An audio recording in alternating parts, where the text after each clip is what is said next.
La ausencia del libro, Nietzsche y la escritura fragmentaria, por Maurice Blachot. 3. Leer Blachot. 3. La desconstrucción del logos, no del logos hegeliano, sino del logos del sistema, del cual Hegel es un momento, que coincide con la ruptura, fin y comienzo de lo que no tiene fin ni comienzo, habla. Su voz sin nombre conmueve este tiempo de muerte, muerte de una sociedad. Cuando decimos que el hombre muere, no hablamos del animal, sino de la suma de sus relaciones, que paga con la extinción el impulso que la llevó a autoerigirse en presencia universal. Una sociedad que se quiso ideológicamente traslúcida para esconder sus carnicerías reales.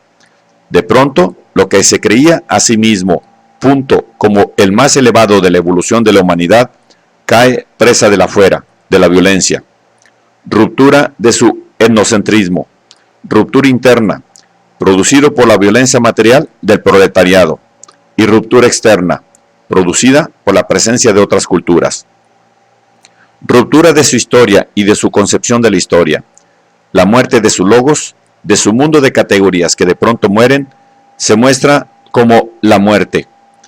Abren a un exterior donde ya la muerte, una de sus categorías predilectas, carece de sentido, porque desaparece el quién de la muerte. Es claro que debemos repetirlo.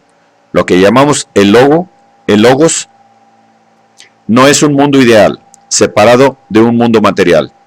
El logos es el funcionamiento del todo social, no una idea, sino la materia. La desconstrucción es un acto material revolucionario, voz sin nombre, pero que más acá, donde aún necesitamos del discurso de logos para la desconstrucción de logos, es nombrada. Nombrada ahora como una señal, una indicación, y no como apropiación ontológica. Sus nombres: Sade, Marx, Lautréamont, Nietzsche, Freud, Bataille, Artaud, Blachot. Lugares que no se pueden situar, textos a los que nadie posee.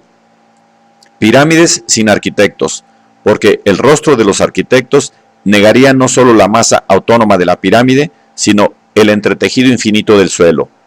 Decimos, la obra de Blachot, y el paréntesis indica la desaparición del autor. Indica, por sobre todo, la irrupción de una fuerza neutra, la violencia de la fuera, a la que solo por debilidad nominamos. El paréntesis no es una epogé temporaria encaminada a resucitar un paso más adelante la presencia de Blachot, sino una ausencia irremediable y definitiva, la de Blachot. Esta es la experiencia fundamental, la desaparición del sujeto. Para Blachot, sostiene Paulet, el cogito cartesiano, pienso, luego existo, tendría que ser reemplazado por un cogito radicalmente distinto. Pienso, luego no existo. Pensar, pero ¿quién piensa? Si se responde, piensa el sujeto, un sujeto que piensa desde fuera del pensamiento y que, por otra parte, actúa desde fuera del acto, habla fuera del lenguaje. Entonces, ese sujeto no puede dejar de ser una sustancia, y su nombre propio, más correcto, es alma. Pero con el alma se encadena Dios, sumo sujeto. Este deslizamiento es inevitable, si el sujeto existe. Dios existe. Pero si nunca podemos aprender el sujeto, entonces el quién y el dónde del quién es el lenguaje. El lenguaje o la escritura, en la medida en que todo lenguaje es ya una inscripción, una huella, una escritura, piensa. O, dicho de otra manera, eso que llamamos pienso, pensar, pensamiento, es el lenguaje escritura. El yo, el mí, el posesivo, es una palabra que quiere someter al lenguaje investida de poderes fáusticos. Toda nuestra cultura ha sido el proceso de este investir al yo con el sentido. El yo ha sido la transparencia y la presencia del sentido, fuertemente sometido a su origen, seguro de sí mismo, cerrado a la afuera, dependiente del espacio divino, puro espíritu condenado a errar por la materia, pero con una garantía trascendente, alma. Blachot dice lo contrario. Cuando hablo, niego la existencia de lo que digo, pero también niego la existencia de quien lo dice. Mi habla, si bien revela al ser en su inexistencia, afirma de esta revelación que ella se hace a partir de la inexistencia de quien la hace. La inexistencia de quien lo dice. Cuando desgarramos el yo, nos encontramos con palabras, lo que es igual a decir con ausencia. El habla está acabada por un corte que escapa al origen y, manejada por una acción, siempre ya dicha y vuelta a decir, sedimento de sentidos, perspectivismo, que también escapa al origen. En la clásica expresión de la fenomenología, toda conciencia es conciencia de algo, hay una fisura insuperable, la cual es la fisura del sistema, platónica, cartesiana, hegeliana, fenomenológica, entre conciencia y algo. La frase podría descomponerse así: conciencia y algo, conciencia algo, donde la I, la barra, instaura con profundidad la metafísica, res cogitans, res extensa, del logos occidental. Por una parte, una especie de espejo, conciencia, yo, alma, donde se reflejaría, por otra, las cosas, algo. Instauración de la dualidad fundamental de las sustancias. Pero, ¿cómo ir más allá de esta diferencia si la hemos reconocido legisladora, ley, constituyente, lógica, si nosotros somos a partir de ella? Señalémoslo. Solo la experiencia de los límites, revolución, pero entendida no como presencia así de un sentido que a partir del orden político sería representada por las distintas capas del todo social, sino como espacio donde la violencia, la destrucción, la desconstrucción trabajan en una discontinuidad esencial. No hay un centro, un sentido del acto revolucionario, sino la dispersión autónoma y a la vez no autónoma del acto destructivo. Nos permite avisorar el afuera de la clausura de este sistema, aunque necesariamente el lenguaje esté dormido y los textos pululen de tantos y como un cadáver pulula de gusanos. Foucault ha expresado esto muy bien. El yo pienso, en efecto, conduciría a la certeza indubitable del yo y de su existencia, mientras que el yo hablo rechaza, dispersa, borra esta existencia y solo deja surgir su emplazamiento vacío. El habla del habla nos lleva, mediante la literatura, pero también puede ser que por otros caminos, a ese afuera donde desaparece el sujeto del habla.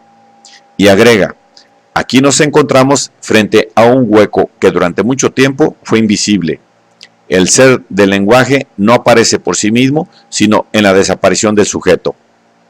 Pero, ¿cómo decirlo? Para Foucault, mediante una forma de pensamiento del cual la cultura occidental ha esbozado en sus márgenes la posibilidad todavía incierta, lo que llama pensamiento del afuera, el cual aparece por primera vez en el monólogo de Sade.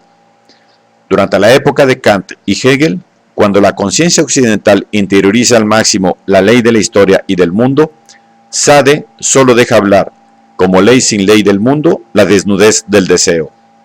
Mientras Hölderlin manifiesta en su poesía la ausencia de dioses y anuncia como una ley nueva la obligación de esperar, sin duda hasta el infinito, la ayuda enigmática que proviene de la ausencia de Dios.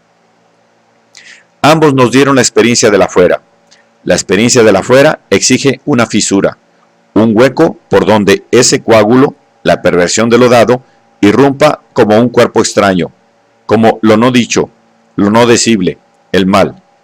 El no de este sistema que durante miles de años se presentó como eterno, como querido por Dios, como natural. Concluye Foucault, es esta experiencia, la del afuera, la que reaparece en la segunda mitad del siglo XIX en el corazón mismo del lenguaje, convertido, aun cuando nuestra cultura busca siempre reflejarse en él, como si detentara el secreto de su interioridad, en el resplandor del afuera.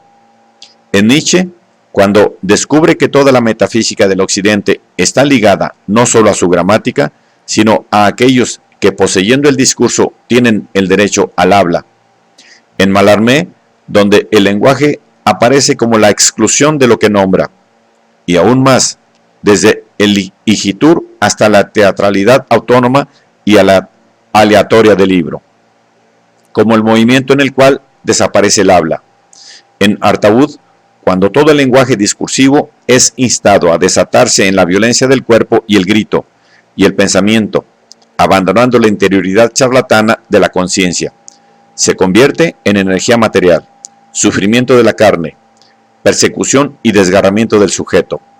En Bataille, donde el pensamiento, en lugar de ser discurso de la contradicción o del inconsciente, es el pensamiento del límite, de la subjetividad rota, de la transgresión. En Klossowski, con su experiencia del doble, de la exterioridad de los simulacros, de la multiplicación teatral y de mente del yo. Sí, somos giros, repliegues, torbellinos de un lenguaje hecho de vacíos lanzados sobre otro vacío impenetrable. Si somos la ausencia, la no presencia, la falta de centro, de sentido que nos otorgue sentido desde afuera, porque el afuera es precisamente el no sentido, lo inencerrable, entonces podemos recoger pacientemente los hilos de un escrito en el cual somos puntos, comas, esparcimiento, diseminación. Nombrarlo es apoderarse de aquello que escapa por esencia, que no se deja apresar por esencia, que es lo impensable, lo no dominable. Cuando lo apresamos o lo tenemos, ya no es. Ha dado un paso atrás y el algo que queda es otro límite a vencer. La presencia del afuera es ausencia, es lo posible y, a la vez, lo imposible. El texto, el lenguaje, es un mar sin fin y el sujeto, el nombre, el autor, es una gota en ese mar. Lo que podría llamarse una gota, esa inexistencia, esa masa que nunca, que siempre desaparece para volver a armarse idéntica y distinta. Su consistencia siempre está más acá del sentido, es neutra, anónima, y así debe ser para que la fuerza, la escritura, sea.